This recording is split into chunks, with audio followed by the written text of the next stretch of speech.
রাজ্য সরকারের স্কুল শিক্ষা দপ্তরের নতুন নির্দেশিকা মেনে সুরেন্দ্রনাথ মহাবিদ্যালয়ে এবার থেকে ক্লাস শুরুর আগে অ্যাসেম্বলি পেপারে বাধ্যতামূলক করা হলো বন্দে মাতরম সঙ্গীত। কলেজ সূত্রে জানা গিয়েছে, শিক্ষার্থীদের মধ্যে দেশপ্রেম জাগ্রত করা এবং স্বাধীনতা সংগ্রামীদের প্রতি শ্রদ্ধা জানাতেই এই উদ্যোগ। প্রতিদিন প্রাত্যহিক সমাবেশের পাশাপাশি প্রজাতন্ত্র দিবস, স্বাধীনতা দিবস সহ বিশেষ জাতীয় দিবসগুলিতেও সমবেত কণ্ঠে গাওয়া হবে বঙ্কিমচন্দ্র চট্টোপাধ্যায়ের রচিত এই জাতীয় স্রোত। এই কর্মসূচির নেতৃত্ব দেবে কলেজের অধ্যক্ষ, ফ্যাকাল্টি সদস্য এবং এনসিসি ছাত্রছাত্রীরা। ইতিমধ্যে এনসিসির ইউনিট প্রস্তুতি শুরু করেছে।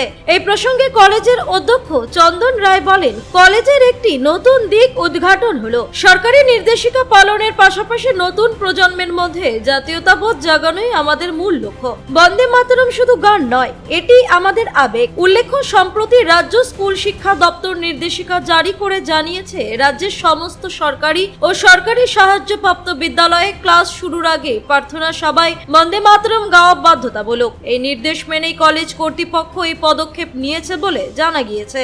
শিক্ষা মহলের একাংশের মতে, উচ্চশিক্ষা প্রতিষ্ঠানে এ ধরনের উদ্যোগ ছাত্রছাত্রীর মধ্যে মূল্যবোধ ও দেশাত্মবোধ গড়ে তুলতে সাহায্য করবে।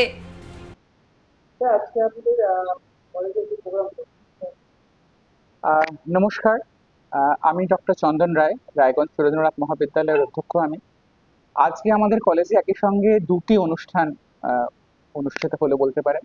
একটি হচ্ছে, সেই অর্থে আজকের দিনটি বিশেষ ঐতিহাসিক। একটি হচ্ছে আমাদের কলেজে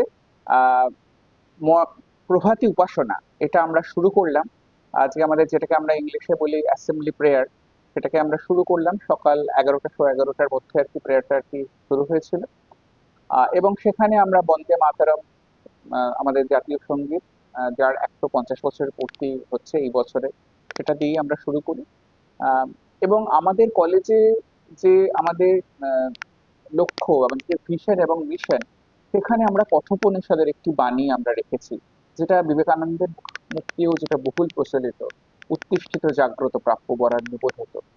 তো সেই বাণী দিয়ে এবং সেই সঙ্গীত দিয়ে আজকে আমরা বিবেকানন্দ এবং বঙ্কিমচন্দ্র চট্টোপাধ্যায়ের প্রতিকৃতির পাদদেশে দাঁড়িয়ে আমাদের লাইব্রেরি কক্ষের সামনে আমরা আজকে একটা সুন্দর সকাল শুরু করে দিই এবং তারপরে ছাত্রছাত্রীদের ক্লাস শুরু হয়। এবং আমাদের কাছে আরো একটা আনন্দের খবর, সেটা হচ্ছে অখিল ভারতীয় বিদ্যার্থী পরিষদ, তাদের আর কি উৎসাহে এবং তাদেরই কর্মোদ্দীপনায় ছাত্রছাত্রীরা আরেকটা অনুষ্ঠান আর কি করে, সেটা হচ্ছে বন্দে মাতরমের যে 150 বছর যে পূর্তির যে অনুষ্ঠান, সেই অনুষ্ঠানের একটা শুভ উদ্বোধন বলতে পারেন যে আজকে আর কি হলো। তো সেই উপলক্ষে আমাদের কিছু গান, কিছু নৃত্য পরিবেশনা এবং কিছু আবৃত্তি, যেটা সবসময় আমাদের দেশাত্মবোধের একটা ইঙ্গিত দেয়। এবং আমিও যেটা ছাত্রছাত্রীদের বললাম, এবং সেখানে আমি মাইকেল মধুসূদন দত্তের কথাও বলেছি, যে তিনি হয়তো নিজে ধর্ম পরিবর্তন করে খ্রিস্ট ধর্ম গ্রহণ করেছিলেন এবং তিনি বিদেশে গেছিলেন, এবং সেখানেতে গিয়েও কিন্তু দেখা যাচ্ছে যে তিনি দেশের টান তিনি অনুভব করছেন। সেখানে তিনি বলছেন যে, স্বপ্নে মোরে কুলে লক্ষ্মী কহিদিলা পরে, ওরে বাছা মাতৃকোষে রতনের রাজি, এই ভিখারি দশা তবে কেন তো রাজি, যা ফিরি অজ্ঞান তুই, যা যারে ফিরি ঘরে। তো সেটা আমার মনে হয় যে ছাত্রছাত্রীদেরকে কেন জানার দরকার, কেন বোঝার দরকার, কারণ এই জেনজি যারা, তারা এত বেশি এখন এই মোবাইল অ্যাডিক্টেড হয়ে গেছে, তারা এত বেশি নিজেদের যে আকর, নিজেদের যে আসল, যেটা নিজেদের যে কৃষ্টি, নিজেদের যে পরম্পরা, সেটা যেন তারা বিস্মৃত হয়ে যাচ্ছে। তো তাদেরকে সেই কৃষ্টির দিকে ফেরানোর জন্য এটা আমাদের একটা বরাবরই ছিল। তো আমরা বলতে পারি যে আমরা এবিভিপির ওপর আমরা কৃতজ্ঞ, ওনারা আমাদের সাহায্য করছেন ছাত্রছাত্রীদেরকে কলেজে ফেরানোর ব্যাপারেতে। আমরা যে সমস্ত কার্যক্রম আমরা যেটা গ্রহণ করেছি, সেটাতে ওনাদের কাছ থেকে আমরা সাহায্য পাচ্ছি। সেটা খুবই সদর্থক ভূমিকা আমরা এতক্ষণ পর্যন্ত যা যা পেয়েছি, এতদিন পর্যন্ত যা পেয়েছি, সেটা যেন একটা নতুন ভাবে আমাদের মনে হচ্ছে আবার যেন একটা আলাদা স্বপ্ন আমরা দেখছি। ছাত্রছাত্রীরা আসবে, তারা উপাসনা করবে এবং তারা কলেজে ক্লাস করবে, এবং তাদের মধ্যে একটা মূল্যবোধ প্রতিষ্ঠিত হবে। এবং আশা করছি সেই স্বপ্নের যেটা আমরা দেখেছিলাম একটা দিন, যে সব ছাত্রছাত্রীদের নিয়ে আমরা সামনের দিকে এগোবো, সেই স্বপ্ন একদিন। আজকের এই বিশেষ দিন থেকে আপনি কি বার্তা দেবেন? আমার বার্তা হচ্ছে যে আমরা যতই আমরা উপরেতে উঠি না কেন, যতই আমরা বিদেশে যাই, আমরা বিদেশি ভাষা হয়তো আমাদের প্রয়োজন, আমাদের আন্তর্জাতিক, কারণ আমরা জানি আমরা আন্তর্জাতিক ভাবে আমরা যদি গ্রহণযোগ্য না হতে পারে। বিবেকানন্দ বিদেশে গেছিল, কিন্তু সেখানে গিয়ে কিন্তু কখনো তিনি নিজের ভাষাকে, নিজের যে মানে আকর, যেটা নিজের যে পরম্পরা, সেটা কিন্তু তিনি কখনো বিস্মৃত হননি। এরা কিন্তু বিদেশে গিয়েই কিন্তু নিজেদেরকে প্রমাণ করেছিলেন।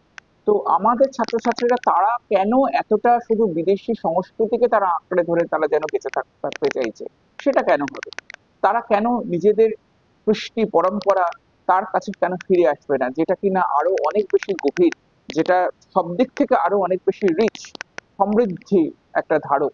তো সেইটাকে নিয়েই তারা আর কি বেঁচে থাকুক, আরেকটা সেটা কিন্তু ব্যাপার, তারা সামনে। আরেকটা ব্যাপার সেটা হচ্ছে, যেটা তো শোনা যাচ্ছে থানা থেকে, নানা ঠিকানা থেকে, যে মোহামেডান যারা, মুসলিম যারা আর কি, ওনারা বন্দে মাতরমটা গাইতে প্রবলেম হচ্ছে। আপনাদের কলেজে তো অনেক ছাত্র আছে বা ছাত্রীরা আছে, তাদেরকে কিভাবে বোঝাবো? দেখুন, আমরা যখন স্বাধীনতা পাই তখন কিন্তু আমরা আমাদের মধ্যে কে হিন্দু, কে মুসলিম, কে জৈন, কে খ্রিস্টান, এই হিসেবে কিন্তু আমরা দ্বিধা বিভক্ত হইনি। আমরা সবাই ভারতবাসী, আমরা সবাই ভারত মাতার সন্তান। সেটা আমাদেরকে কিন্তু একত্রিত করেছিল। এবং সেখানে আমার মনে হয় না যে এই ধর্মীয় যে মানে বিভেদটা, সেটা খুব আমরা প্রাধান্য দিয়ে দিলে আমরা সামনের দিকে এগোতে পারবো। আমাদেরকে ভারতীয় হিসেবে এক হয়ে আমাদের সামনের দিকে এগোতে হবে। এবং এই ধরনের ক্ষুদ্র সংকীর্ণতার গণ্ডির বাইরেতে এসে আমরা যদি সবাই ভারতীয়, সেই যে দেশাত্মবোধের যে আর কি মন্ত্র, যেটা আমাদেরকে একটা সময় এক করেছিল, সেটা যদি আমরা আবার সবাই মিলে যদি সেটা বোধ করতে পারি, তাহলে আমার ধারণা যে ভারত সামনের দিকে যে এগিয়ে যে যাওয়ার পথে যে সমস্ত প্রতিবন্ধকতা যা পাচ্ছে, সেটাকে উতরে ভারত আরো সামনের দিকে এগোবে। এই আমার বক্তব্য। তো যারা মানে পড়াশোনা থেকে দূরে আছে, সে কলেজে আছে বা স্কুলে আছে, তো ওদের একদম, ওদের একদম, সম্বন্ধে আপনি কি বার্তা এটাই। দেবেন? কলেজ থেকে যারা দূরে আছে তাদের সম্পর্কে আমার এটাই বক্তব্য যে মহাবিদ্যালয়ে আচার্য এবং শিষ্য, মানে তার যে শিক্ষার্থী, তার মধ্যেকার যে সম্পর্ক, এটা কিন্তু কখনো আমি বাইরে অনলাইন ক্লাসের মধ্যে দিয়ে কিন্তু সেইটা হবে না। তো যার জন্য মহাবিদ্যালয়ে যারা আর কি একটা নিয়মের মধ্যে আছেন, তারা সবসময় কলেজে আসুন। এবং 75% অ্যাটেন্ডেন্স, এটা কিন্তু ম্যান্ডেটরি আপনাদের ইউনিভার্সিটিতে পরীক্ষা দেওয়ার জন্য। তো সেটা কিন্তু আমরা খুব কঠোরভাবে এবারেতে যাতে সেটা পালিত হয় সেদিকে আমরা নজর রাখবো। এবং কিছুদিন আগেই আমরা একটা স্টেটের সঙ্গে মিটিং করেছি স্কলারশিপ নিয়ে।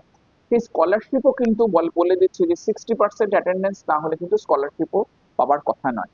সুতরাং যারা মনে করছেন যে কলেজের বাইরে থেকে তারা আর কি কলেজের ডিগ্রি তারা পাবেন, সেই দিনটা কিন্তু আস্তে আস্তে শেষ হয়ে যাচ্ছে।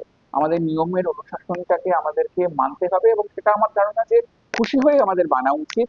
এবং আমাদের যে ভারতীয় সাংস্কৃতিক পরম্পরা, যেটা আমাদের আরো বেশি করে আমাদের উন্নীত করে রেখেছে আমাদের এই পাঠচক্রের সঙ্গে, আমাদের এই শিক্ষাদানের সঙ্গে, তো তার সঙ্গে উন্নীত হওয়ার আমি আহ্বান জানাবো আমাদের ছাত্রছাত্রীদের। আপনার নাম?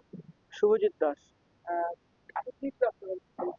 আজ সুরেন্দ্রনাথ মহাবিদ্যালয়ে বন্দে মাতরমের ১৫০ বর্ষ পূর্তি উপলক্ষে একটি কর্মসূচির আয়োজন করা হয়েছিল। এখানে কলেজের ছাত্রছাত্রী সহ অখিল ভারতীয় বিদ্যার্থী পরিষদের কার্যকর্তাগণ এখানে উপস্থিত ছিলেন।